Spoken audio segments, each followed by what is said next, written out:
नाही, सीट वाटप आमचा प्रयत्न असेल महाविकास आघाडी म्हणून पुढं जाण्याचं. कारण की मी म्हटलं तसंही जिल्हा परिषद निवडणुका देखील बऱ्याच वर्षानं होत असल्यामुळं इच्छुकांची संख्या कमी आहे, जास्त आहे.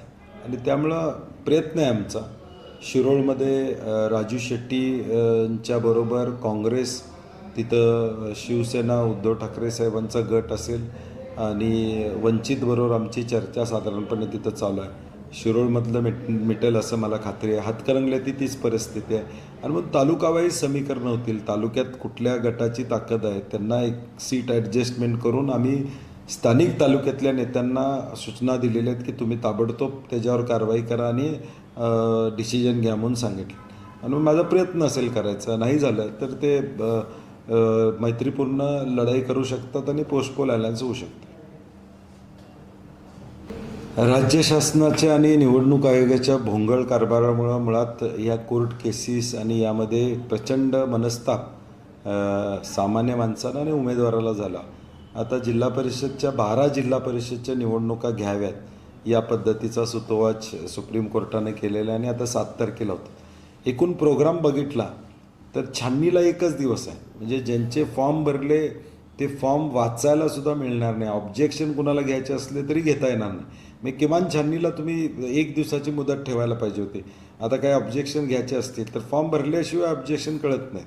आणि त्याचबरोबर प्रचाराला फक्त 9 दिवस प्रचाराला त्या ठिकाणी मिळतात. जिल्हा परिषदचा एक मतदारसंघ हा अर्ध्या विधानसभे एवढा मतदारसंघ भौगोलिकदृष्ट्या काही ठिकाणी असतो. मतदार संख्या समान असते परंतु भौगोलिकदृष्ट्या मोठा असतो. तिथं लोकांनी पोचणं सुद्धा अवघड होणार आहे. मला वाटतं ह्या स्थानिक स्वराज्य संस्थेची नियमावली याचा फेरविचार करणं गरजेचं आहे. नगरपालिका नगरपंचायतला वेगळं होतं आहे, महानगरपालिकेला वेगळं होतं. आता इथं 5 दिवस माघारीसाठी घेतलेत, महापालिकेला 2च दिवस होते माघारी घेण्यासाठी.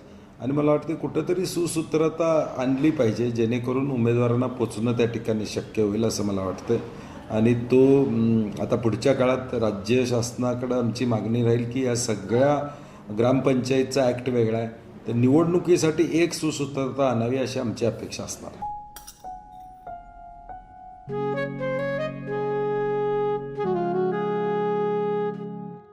बाबा, आज येताना बासुंदी घेऊन या ना.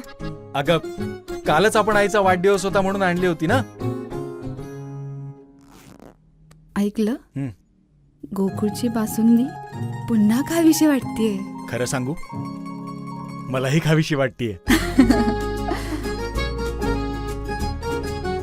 पुन्हा पुन्हा खावीशी वाटणारी गोकुळ बासुंदी.